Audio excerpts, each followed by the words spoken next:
ناظرین، وقفے کے بعد آپ کو دوبارہ خوش آمدید کہتے ہیں، پروگرام کے سلسلے کو آگے بڑھاتے ہیں۔ ڈاکٹر صاحب، ہمارا آج کا دوسرا سوال میرے اپنے علاقہ سے موصول ہوا ہے۔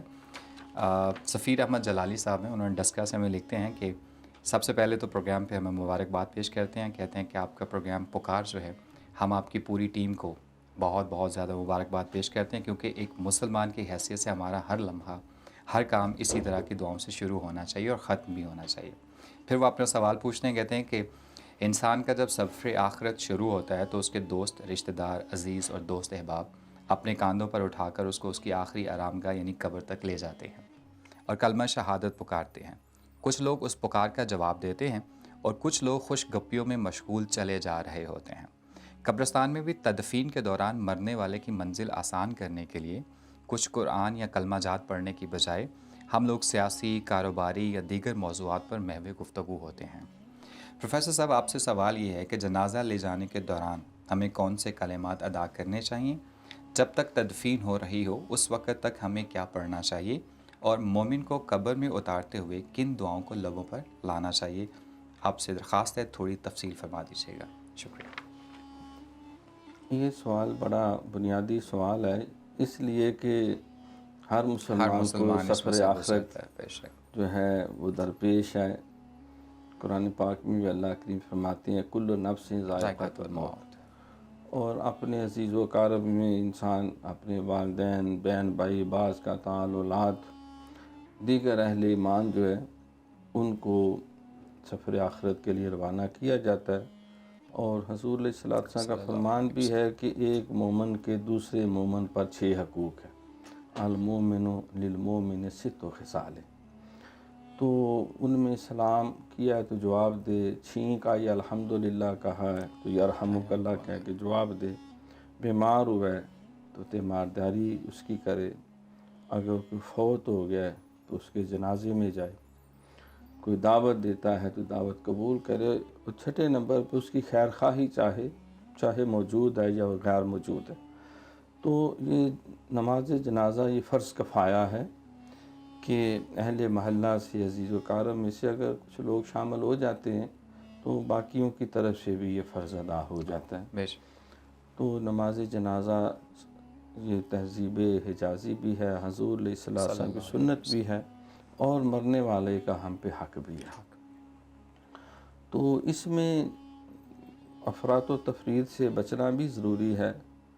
بعض جو ہے وہ اللہ معاف فرمائے، وہ جنازے کے ساتھ بینڈ والے جس طرح بارات جاتی ہے وہ لے جاتے ہیں، بعض دیہاتوں میں ڈھول بجانے والے بھی ساتھ ہوتے ہیں، اور بھی اس طرح کی کئی لوگوں نے اپنے پاس سے جو ہے وہ ناپسندیدہ امور جو ہیں وہ اس میں شامل کر رکھے ہیں۔ باقی رہا اللہ کے ذکر کا تعلق، تو یہ تو قرآن مقدس میں کم و بیش 1000 سے زیادہ دفعہ آیات مختلف انداز میں اللہ نے ذکر کرنے کی فرمائی۔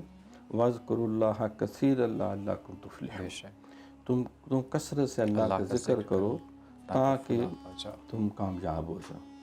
اور یہ بھی فرمایا کہ فَاذْكُرُونِي أَذْكُرْكُمْ، تم میرا ذکر کرو میں تمہارا ذکر کروں گا۔ بے شک۔ الا بذکر اللہ تطمئن القلوب، خبردار اللہ کے ذکر سے دلوں کو اطمینان ملتا ہے۔ لیکن اس کے بھی آداب ہیں، شرائط ہیں، طریقہ کار ہے۔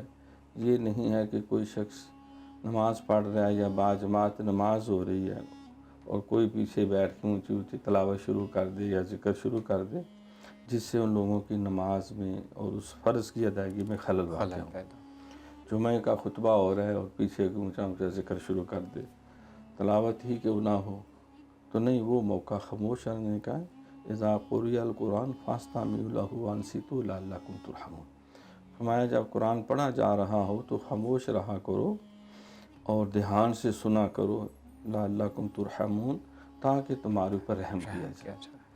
تو نماز جنازہ جو ہے اکثر یہ دیکھنے میں آیا ہے کہ بعض لوگ جو ہیں وہ بلند آواز میں کلمہ طیبہ کا ورد کرتے ہیں، بعض بلند آواز میں درود شریف پڑھتے ہیں، بعض جو ہیں وہ نعتیں بھی اونچی اونچی پڑھتے ہیں کہ اس بندے کو نعتیں بڑی پسند تھیں۔ وہ تو اپنی زندگی کا نظام گزار کے چلا گیا۔ اب ہم جو شریعت کے پابند ہیں، ہمیں ہر عمل سنت اور شریعت کے مطابق کرنا ہے، چاہیے بے شک۔ کیونکہ اللہ تعالیٰ نے کلام پاک فرمایا کہ وَلَا تَكْسِبُ كُلُّ نَفْسٍ إِلَّا عَلَيْهَا وَلَا تَزِرُ وَازِرَةٌ وِزْرَ أُخْرَىٰ، کہ کوئی جو ہے وہ کسی دوسرے کا بوجھ اٹھانے والا نہیں ہے، انسان جو کماتا ہے وہ اس کا خود ہی صلہ اس کو ملتا ہے، بے شک۔ لہا ما کسبت وعلیہا ما اکتسبت۔ سیدہ عائشہ صدیقہ رضی اللہ عنہا ان سے روایت ہے، اور غالباً حضرت عبداللہ بن مسعود رضی اللہ تعالیٰ عنہ، صلی اللہ تعالیٰ۔ کہ اسی طرح کوئی جنازے کی موقع تھا، کوئی تدفین کا موقع تھا، کچھ لوگ ناپسندیدہ طریقے سے رو رہے تھے، جسے کہتے ہیں نوحہ کرنا یا بیان کرنا۔ تو کسی نے کہا کہ بھئی بات یہ ہے کہ اس سے میت کو تکلیف ہوتی ہے، تم نوحہ کرنے کی بجائے، بیان کرنے کی بجائے کوئی اللہ کا ذکر کرو یا خاموش رہو۔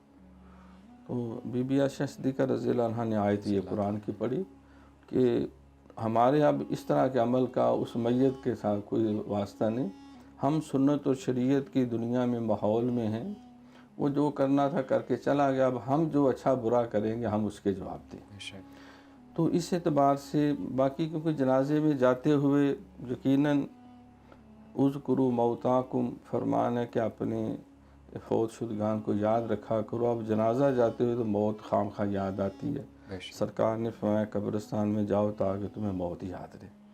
تو جنازے میں چلتے ہوئے بعض جو ہے وہ ذکر کرتے ہیں، اس پہ فقہاء کا، بزرگوں کا اختلاف ہے، کچھ تو بالکل اس کو مباح، پسندیدہ، مستحسن کہتے ہیں کہ مستحب ہے، بعض نے سختی سے کہا ہے کہ ہمیں کوئی سنت اور شریعت سے ایسے کبھی دلائل نہیں ملتے کہ اونچی آواز میں جو ہے وہ ذکر کیا جائے، بعض درمیانی راستہ اختیار کرتے ہیں کہ وہ کلمہ شہادت کہہ کے خاموش ہو جاتے ہیں۔ بھئی اگر کوئی سیاست پہ بحث کر رہا ہے، کوئی غفلت میں ہے، تو وہ اپنے دل میں کلمہ طیبہ کا ورد کرے، دوسرا کلمہ پڑھے، تیسرا پڑھے، دروشی پڑھے، اپنی زبان کو اللہ کے ذکر سے تار رکھے۔ سبحان۔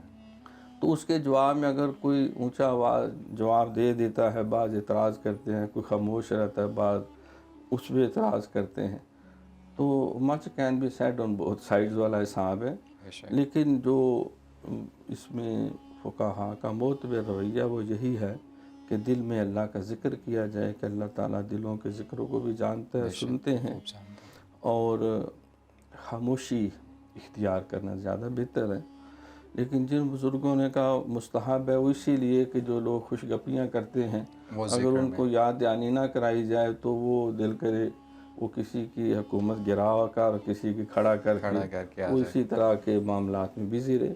اور سرکار کا فرمان ہے کہ من حسن الاسلام مرء ترکہ ما لا یعنی ہے، ایک مسلمان کے مومن اور اسلام صاحب ایمان ہونے کی یہ خوبی ہوتی ہے کہ ترکہ ما لا یعنی ہے، کہ وہ لا یعنی کام چھوڑ دیتا ہے، دیتے ہیں، بے شک۔ بجائے لغو بحث اور باتیں کرنے کے یا کاروباری و تجارتی۔ اب وہ ماحول جنازے کا ہے، آخرت کی طرف اس کو ہم روانہ کر رہے ہیں، تو اس میں اللہ کا ذکر کرنا ہی باعث برکت ہے۔ بے شک۔ پھر جس وقت تجہیز و تکفین کا مرحلہ شروع ہوتا ہے تو اس میں بھی جو بزرگوں کا عمل ہے کہ قبر میں اتارنے کے بعد جب مٹی ڈال رہے ہیں تو سرانے کی طرف کھڑے ہو کے سورہ بقرہ کی ابتدائی آیتیں وَأُولَٰئِکَ هُمُ الْمُفْلِحُونَ تک، الف لام میم وغیرہ سے لے کر نا، اور قدموں کی طرف پھر جو ہے وہ سورہ بقرہ کی جو آخری آیتیں ہیں کہ آمن الرسول بما انزل الیہ من ربہ والمؤمنون، یہاں سے لے کے سورہ بقرہ کے آخر تک، کہ اے اللہ ہمیں کافروں کے مقابلے میں مدد عطا فرمائے۔ تو وہ آیتیں پڑھنا یا اذان پڑھنا، کیونکہ شیطان اس سے بھاگتا ہے، تو یہ بعض بزرگوں کے عمل سے یہ چیز ثابت ہے، اور اس پہ کم و بیش اکثریت جو ہے وہ اتفاق بھی کرتی ہے۔ تو وہاں بیٹھ کر جو ہے وہ سگریٹ پینا یا کوئی اور لغو باتیں کرنا وہ موقع نہیں۔ تجہیز و تکفین میں جو 5 7 10 15 20 منٹ یا آدھا گھنٹہ لگ رہا ہے، اس میں بھی اپنی زبان کو ذکر سے تار رکھنا چاہیے، کیونکہ ذکر اللہ کی بارگاہ میں بڑا پسندیدہ عمل ہے، اور اس میں ساتھ شامل ہونا، مٹی وغیرہ ڈالنے میں اور پھر بعض جو ہے وہ دعا کرتے ہیں، الوداعی دعا جو ہے اللہ کے سپرد کرنے کے بعد، تو بعض جو ہے وہ ذکر کرتے ہوئے جو ہے وہ آ جاتے ہیں، بعض وہاں بیٹھ کے سورہ یاسین بھی پڑھ لیتے ہیں۔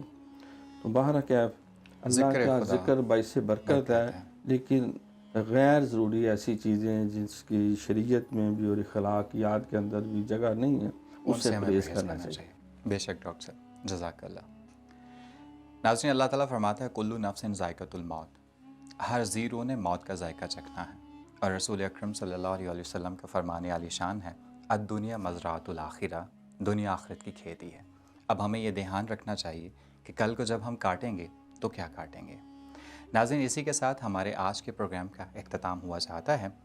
ہم اپنے اگلے پروگرام میں آپ کے نئے سوالات کا انتظار کریں گے۔ اگر آپ کے دل میں الجھنیں ہیں اور آپ ان کا حل قرآن و سنت کی روشنی میں چاہتے ہیں تو آپ سکرین پر نمایاں ہونے والے تمام لنکس پر ہمیں اپنے سوالات بھیج سکتے ہیں۔